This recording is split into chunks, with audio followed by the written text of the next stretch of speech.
اب نوٹ کر لیجئے، یہ کتابیں اگر آپ پڑھنا چاہیں تو کتاب الملاحم میں پڑھیے. بدترین عذاب عربوں پر آیا کھڑا ہے، سروں پر ٹنا ہوا، بدترین. ایسی جنگ ہونی ہے الملحمۃ العظمیٰ، جس کو کہ میں بھی آپ کو گواہی پیش کر دوں گا، جسے کہا گیا ہے دی لاسٹ کروسیڈ. بش نے بھی کروسیڈ کا لفظ بول دیا تھا، پھر واپس لیا اس نے. نکل جاتی ہے جس کے منہ سے سچی بات مستی میں. فقیہ مجتہد بین سے اور ہندے بادہ خار اچھا، کروسیڈ کہہ کر پھر واپس لیا. یہ کروسیڈ، اس کے اوپر جس قدر نقصان ہونا ہے عربوں کا.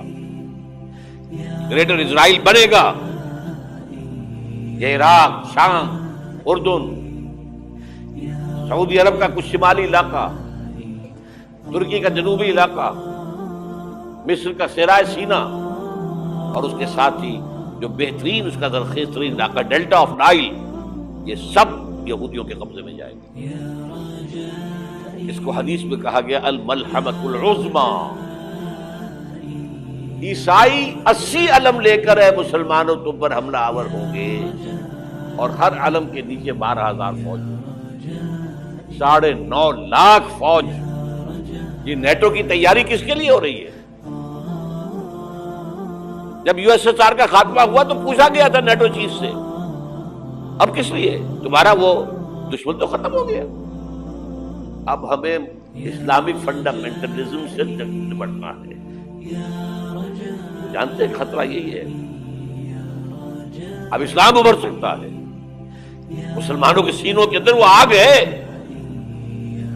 اوپر خاکستر آ گیا ہے، تمہیں اٹھانا بیٹھنا، یہ اندر تو انگارہ ہے، اوپر سے راکھ ہے، اسے دھوکہ نہ کھا جانا ان کے دلوں کے اندر.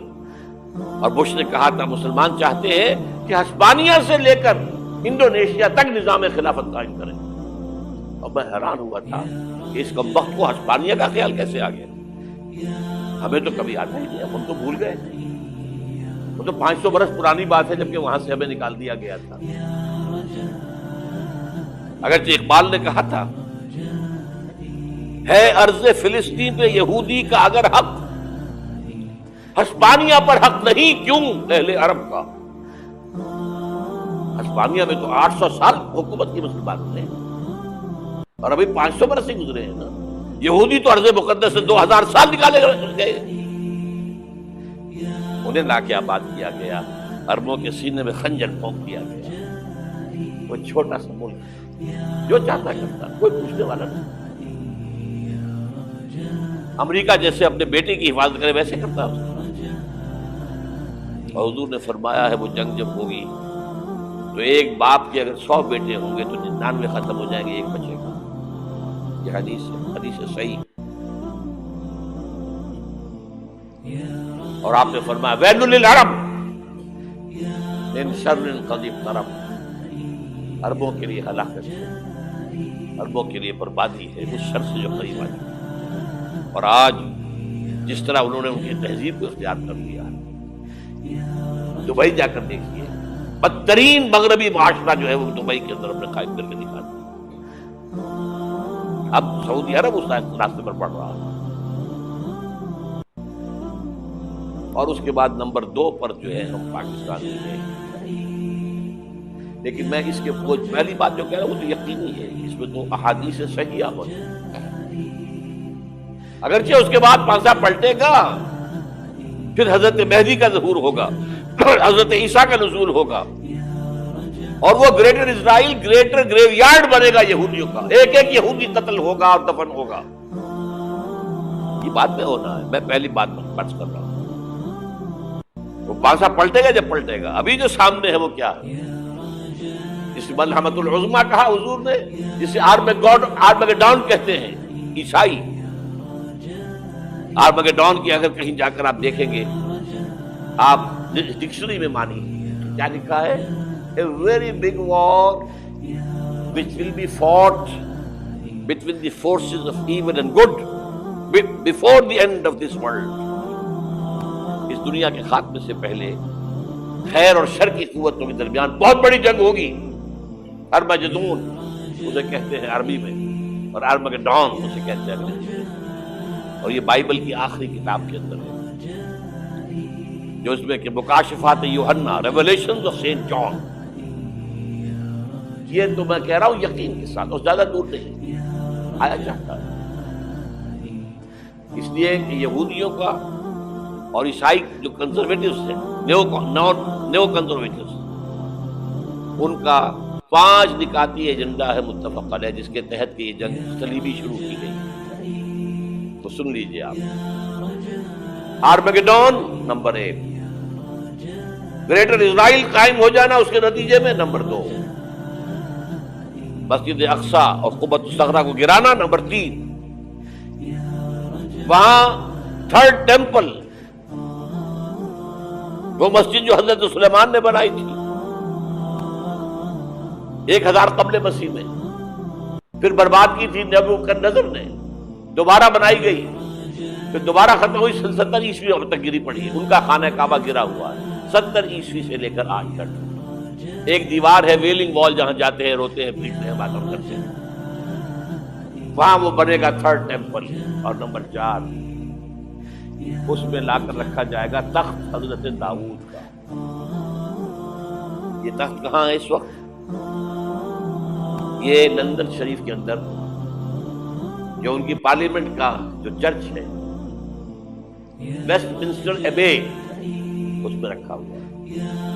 ایک پتھر تھا جس پر بٹھا کر حضرت داؤد کی تاج پوشی ہوئی، پھر حضرت سلیمان کی ہوئی، پھر وہ پتھر رکھ دیا گیا جب حضرت سلیمان نے بنایا ہیکل مسجد اقصی، وہاں رہا وہ۔ ہر بادشاہ جو تھا یہودی اسی کے اوپر بٹھا کر اس کی تاج پوشی ہوتی۔ سن 70 میں ٹائٹس نے گرایا اسے، ہیکل کو، وہ پتھر لے گیا، وہاں سے روم گیا، روم سے آئرلینڈ گیا، آئرلینڈ سے اسکاٹ لینڈ آیا، اسکاٹ لینڈ سے انگلینڈ آیا، اور اب وہ رکھا ہوا ہے 14ویں صدی عیسوی سے آج تک۔ وہ ویسٹ منسٹر ایبے میں رکھا ہوا، ایک کرسی کی سیٹ میں اسے بنا دیا گیا ہے تخت کی شکل۔ اب انگریزوں میں کوئی ملکہ ہو، کوئی بادشاہ ہو جس کی بھی تاج پوشی ہونی ہے، اس میں ہو، یہ لا کر رکھا جائے گا 3rd ٹیمپل۔ اور اس پر یہودیوں کے خیال کے مطابق ان کا مسیحا آئے گا جو مسیح دجال ہوگا، عیسائیوں کے خیال کے مطابق حضرت عیسیٰ آئیں گے، وہ ہمارا بھی خیال ہے حضرت عیسیٰ آئیں گے علیہ السلام۔ ہمارا یہ تو بعد کی باتیں ہیں نا، اس وقت جو میں عرض کر رہا ہوں عربوں پر بہت بڑا عذاب، اور پاکستان کا معاملات بنتا ہی ہے، میں یقین سے نہیں کہہ سکتا، ہینگنگ ان دی بیلنس، ہو سکتا ہے اللہ تعالیٰ ہم پر رحم فرمائے، ہو سکتا ہے، اگرچہ اس کی بھی شرائط ہو۔ چمن کے مالک اگر بنا لیں موافق اپنا شعار، اب بھی چمن میں آ سکتی ہے پلٹ کر چمن سے روٹھی بہار، اب ہو سکتا ہے۔ اور یہ بھی ہو سکتا ہے کہ اللہ تعالیٰ نے معجزانہ طور پر ہمیں ملک دیا، ہم نے اللہ سے بدعہدی کی، وعدہ خلافی کی، غداری کی، لہذا سزا دی جائے اور ہم سے یہ ملک چھین لیا جائے۔ اٹس جسٹ پاسبل، دور نہ سمجھے، اسے انہونی بات نہ سمجھے۔ جو گھیراؤ ہو رہا ہے آپ کا، آپ کے مغرب میں نیٹو فورسز اور مشرق میں بھارت فورسز، بھارتی فورسز گدھوں کی طرح بیٹھے ہوئے انتظار کر رہے ہیں پاکستان اور ڈسٹیبلائز ہو جائے، یہاں اور بدامنی ہو جائے۔ اب لاہور میں پھر آج دھماکے ہو گئے ہیں، 2 دن پہلے کا دھماکہ میں سہ کے آیا ہوا ہوں، آپ کے سامنے بیٹھا ہوں، وہ جانے بچی نہیں، جو ہماری اکیڈمی کا حشر ہوا تو میں آپ کو نہیں بتا سکتا۔ یہ سارا کیوں ہو رہا ہے؟ تاکہ یہاں بدامنی ہو جائے اور ہمیں جواز مل جائے، مغرب سے نیٹو فورسز داخل ہو جائیں، مشرق سے بھارتی فورسز آ جائیں، اور ہمارے ایٹمی دام توڑ کر اور پھر ہمیں بھارت کے سامنے ڈال دیا جائے۔ نا ڈو ایز یو لائک، یہ ان کا نقشہ ہے۔ ہوگا کیا وہ اللہ جانتا ہے، ہوگا وہ جو اللہ چاہے، لیکن اللہ کا چاہنا جو ہے وہ کس پر منحصر ہے؟ یہاں انقلاب برپا کرو، یہاں اسلام لاؤ، اگر دھندوں میں لگے رہو گے تو وہ خود بخود نہیں آ جائے گا انقلاب۔ صحابہ نے جانیں دی تھی، کتنی تکلیفیں اٹھائی تھی، 12 برس تک مکی دور کے اندر با نشہ درویشی در ساز و دمادم سن، جو پختہ شبی خدرا پر سلطنت جم سن۔ یوم طائف یاد ہے جو حضرت عائشہ فرماتی ہے کہ کہ میں نے پوچھا تھا حضور سے کہ یوم احد سے زیادہ سختی بھی آپ پر کبھی آئی؟ یوم احد پر کیا ہوا تھا؟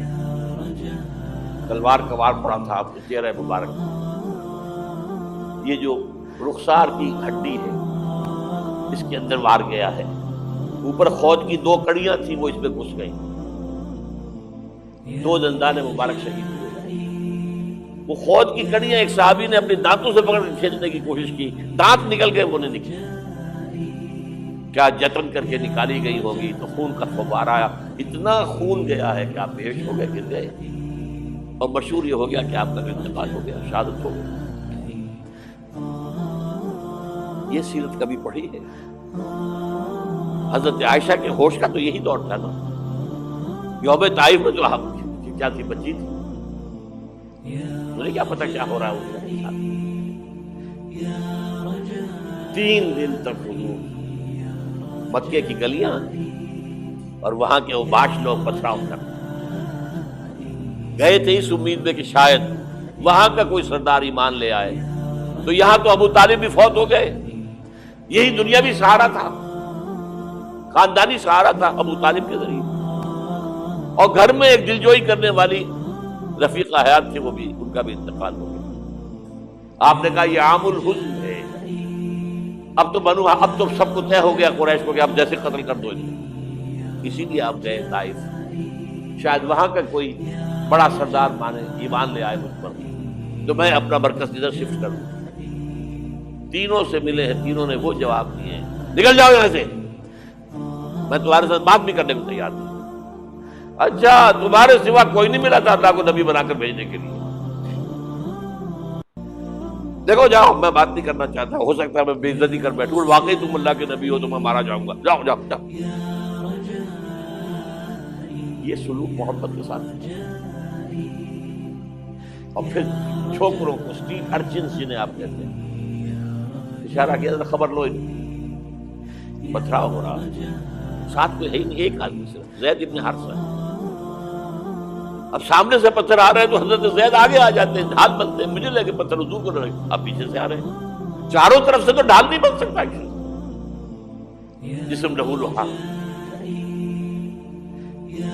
خون جا کر جوتیوں میں جم گیا ہے، جوتی اتر نہیں دیا۔ پھر وہاں سے واپسی پر دعا مانگی، اللہم الیک اشکو ضعف قوتی وقلت حیلتی وہوانی علی الناس، اے اللہ تیری جناب میں فریاد لے کر آیا ہوں اپنے قوت کی کمی کا، اپنے وسائل کی کمی، اور جو ذلت و خواری ہو رہی ہے لوگوں کے ساتھ، الا ملتقرنی، مجھے کس کے حوالے کر دیا، الا بعیدی یتجہمنی، یہ میرے اوپر ہجوم کر کے آ جائے، حملہ کرے، اور عدو من لگتا امرے، یہ دشمن کے حوالے میرا معاملہ کیا، جو چاہے کرتے ہو۔ لیکن پھر عبدیت غالب آتی ہے، ان لم یکن علی غضبک فلا ابالی، اللہ اگر تو ناراض نہیں ہے تو مجھے کوئی پرواہ نہیں،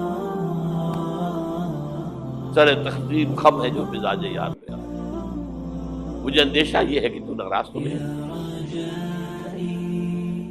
یہ تکلیفیں جھیلی، سینکڑوں صحابہ نے جانوں کا نذرانہ پیش کیا، احزاب کی جنگ میں فاقوں پر فاقے ہو رہے تھے، اور ان فاقوں کی حالت میں خندق کھودنے کا حکم ملا ہے، لوگوں کی کمریں دوہری ہو رہی ہیں، پتھر باندھے ہیں اپنے پیٹوں سے، اپنے چادروں کے ساتھ کس کر کمر دوہری نہ ہو جائے، اور جب صحابہ کدالیں چلا رہے ہیں تو کیا کہہ رہے ہیں، نحن الذین بایعوا محمدا علی الجہاد ما بقینا ابدا، اللہم لا عیش الا عیش الاخرہ۔ صحابہ کہتے تھے ہم وہ لوگ ہیں جنہوں نے محمد سے بیعت کی ہے کہ جہاد کرتے رہیں گے جب تک جان میں جان نکل جائے تو بات اور، جان ہے، چاہے ابھی بھوک سے کمر دوڑی ہوئی جا رہی، جان تو ہے۔ اور ایک دفعہ کہتے تھے اللہم لا عیش الا عیش الاخرہ، اللہ عیش، زندگی تو آخرت کی زندگی ہے۔ اور حضور فرماتے تھے، حضور کے بیٹھے ہوئے نہیں تھے گاؤں تک کیا لگا کر، پتھر اٹھا اٹھا کر خندق میں سے لے جا کر باہر پھینک رہے تھے۔ جب صحابہ کہتے ہیں اللہم لا عیش الا عیش الاخرہ، حضور فرما رہے ہیں فاغفر للانصار والمہاجرہ، اے اللہ ان انصار اور مہاجرین کی مغفرت فرما۔ پھر حضور کی خدمت میں کچھ لوگ آئے، حضور اب یہ فاقہ ناقابل برداشت ہو گیا، دیکھیے ہم نے یہ پتھر باندھے ہوئے۔ حضور نے کرتا اٹھا کر دکھایا، وہاں 2 پتھر ہوتے تھے۔ یہ ایسے آپ اس چیز کو صرف نہیں سمجھتے۔ بہرحال اس موضوع پر میری ایک کتاب ہے منہج انقلاب نبوی، کہ انقلاب کیسے آیا تھا۔ اگر دل میں ذرا بھی آرزو پیدا ہو گئی